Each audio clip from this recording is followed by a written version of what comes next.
साथियों, चुनाव का दौर है और इस समय लगभग हर गली में आपके आसपास की जो गलियां हैं वहां पर विधायक, सांसद या मंत्री टहलते हुए नजर आ जाएंगे और आपको ऐसा लगेगा कि जैसे इनसे मिलना कितना आसान काम है।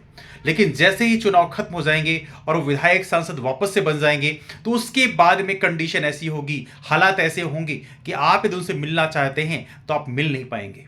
यदि कभी आपके घर का कोई सदस्य अस्पताल में उसको एडमिट किया जाए और उसको प्रॉपर तरीके से वहां पर जिस तरह सुविधाएं मिलनी चाहिए वो सुविधाएं ना मिल रही हों, तब आप इन्हीं विधायक, सांसद या मंत्रियों से जब मिलने जाते हैं, इस चीज से गुहार लगाने जाते हैं कि हमारे घर के सदस्य को प्रॉपर तरीके से अच्छी सुविधाएं मिलनी चाहिए अस्पतालों में, तो उस कंडीशन में आपको सही तरीके से इज्जत तक नहीं मिलती है, आपसे सही तरीके से बात तक नहीं करते हैं।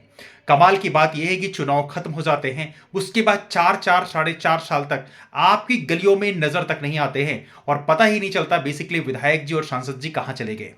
इसकी वजह है गलतियां हम भी करते हैं।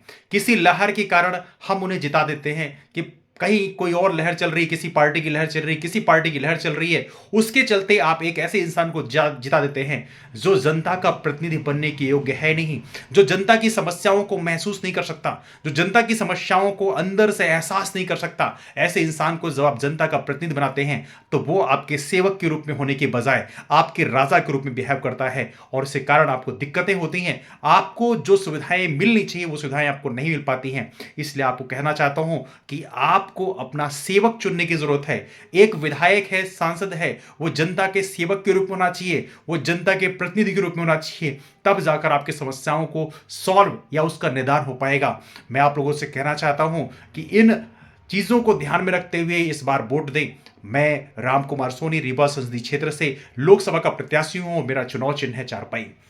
धन्यवाद।